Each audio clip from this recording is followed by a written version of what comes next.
அனைவருக்கும் வணக்கம். இன்றைக்கி நம்ம மகாபாரத கதைகளில் மகாபாரத கிளைக்கதைகளில் அர்ஜுனனோட ஆர்வத்தை பற்றி பார்க்க போகிறோம். அர்ஜுனனின் ஆர்வம். தலைப்பு: அரண்மனையில் மன்னர் திருதராஷ்டிரர் துரோணாச்சாரியாரை கூப்பிடுறார். அவர் வந்ததும் எனக்கு ஒரு சந்தேகம் அப்படின்னு ஆரம்பிக்கிறார். சீடர்கள்ட்ட பாரபட்சம் காட்டாமல் வித்தைகளை கற்பிப்பது தானே நல்ல ஆசான், அதுதானே ஒரு நல்ல ஆசானுக்கான இலக்கணம் அப்படின்னு திருதராஷ்டிரர் கேட்குறார். திருதராஷ்டிரர் யாருன்னா கௌரவர்கள், அவர்களோட தந்தை, காந்தாரியோட கணவர், பஞ்ச பாண்டவர்களோட பெரியப்பா, அவர் தான் திருதராஷ்டிரர். ஆமண்ணா அப்படின்னு பதிலளிக்கிறாரு துரோணர். இன்றைக்கி கூட பார்த்திங்கன்னா நம்ம இந்திய அரசு துரோணாச்சாரியா அவார்டு கொடுக்குறாங்க. சிறந்த பயிற்சியாளர், கற்பிப்பதில் சிறந்த பயிற்சியாளர் அவார்டு வந்து துரோணாச்சாரியார் பேரில் கொடுக்குறாங்க.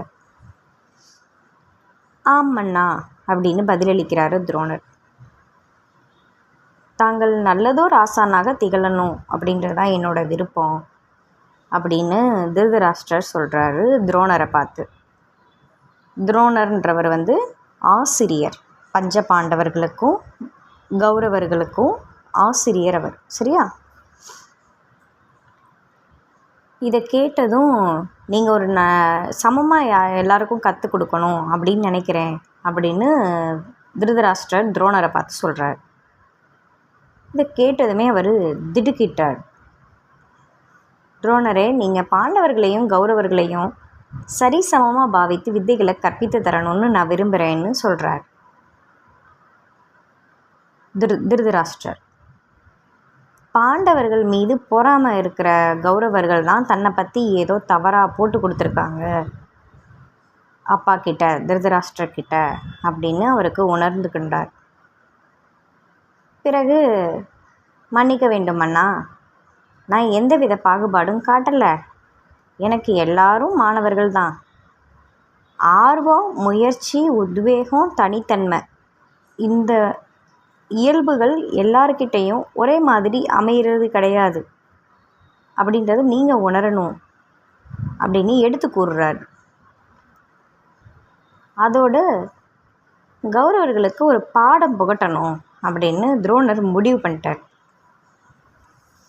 மறுநாள் காலை நேரத்தில் பாண்டவர்கள் கௌரவர்கள் வித்தை பயில்றதுக்காக துரோணரை நோக்கி வர்றாங்க. வணங்கி நிற்கிறாங்க பாடசாலையில்.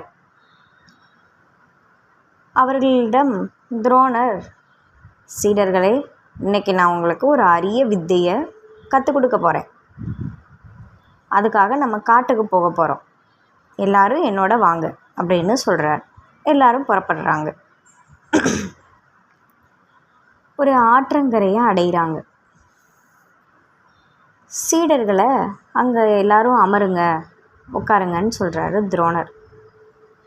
ஆற்று மணலில் தன்னோட விரலால் ஒரு ஸ்லோகத்தை எழுதுகிறார். இப்போ ஆற்று மணலில் ஸ்லோகம்லாம் இல்லை, எழுத முடியாது. ஏன்னா ஆறே இப்போ வந்து சொல்கிறதுக்கு ஒன்றும் இல்லை. இயற்கையை நம்ம ரொம்ப அழைச்சிட்டோம். அந்த காலத்தில், சரி வாங்க கதைக்கு போவோம். அந்த காலத்தில் ஆற்றங்கரையோரமாக இருக்கிற மணலில் தன்னோட விரலால் ஒரு ஸ்லோகத்தை எழுதினாராம் துரோணர். சீடர்களே, இன்றைக்கி உங்களுக்கு கற்பிக்க போகிற வித்தை மூலமாக ஒரு காட்டையே எரித்து பஸ்பமாக்கலான்னு சொல்கிறார்.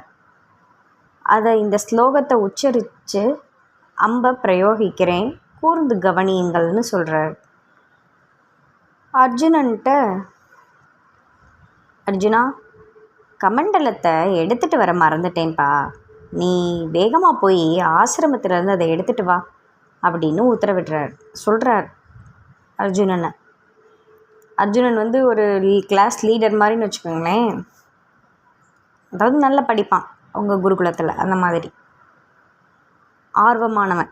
குருநாதர் கற்பிக்கிற இந்த அரிய வித்தையை கற்கிற வாய்ப்பு நமக்கு நழுவிடுமோ அப்படின்ற கவலையோட சரி குருநாதான்னு சொல்லிட்டு அவரோட குடிலை நோக்கி போகிறான் அர்ஜுனன்.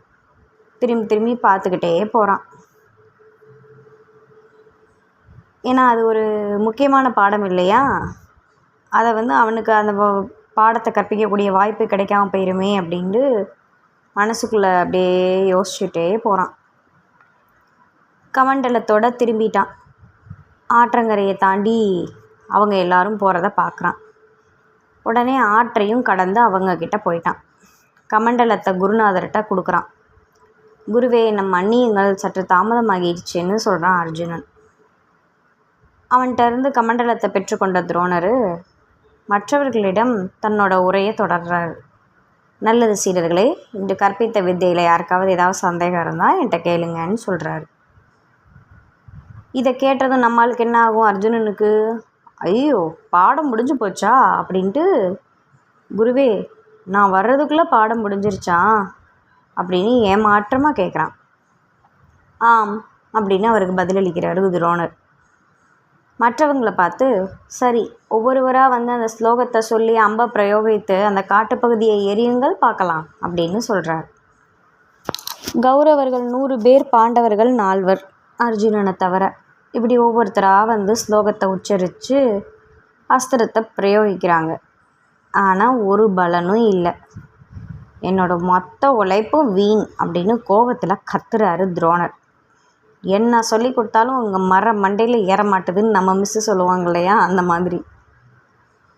குருவே, தாங்கள் ஆணையிட்டால் அந்த காட்டை நான் எரித்து காட்டுறேன்னு அர்ஜுனன் சொல்கிறான். உடனே கௌரவர்களிடையே பெரும் சலசலப்பும் கேலி கூக்குரலும் எழுகுது. பாடம் நடத்தும்போது இவன் ஆளே இல்லை, பாடத்தை கவனித்த நம்மளாலேயே ஒன்றும் செய்ய முடியலை, இவன் எரித்து காட்ட போகிறானா. நம்ம பாஷையில் சொல்லணும்னா இவர் பெருசாக கிழிக்க போகிறாராம், அந்த மாதிரி அப்படி கிண்டல் பண்ணியிருக்காங்கன்னு வச்சுக்கோங்களேன். நல்ல வேடிக்கையாக இகழ்ந்தாங்களாம். வீணாக குருவோட கோபத்துக்கு ஆளாக போகிறான் அப்படின்னு கௌரவர்களில் ஒருவன் சொன்னானான். துரோணர் அர்ஜுனனை எங்க எரித்து காட்டு பார்க்கலாம் அப்படின்னு சொல்கிறார். வில்லையும் அம்பையும் எடுத்த அர்ஜுனன் கண்களை மூடி ஸ்லோகத்தை உச்சரித்து அம்பை பிரயோகிக்கிறான்.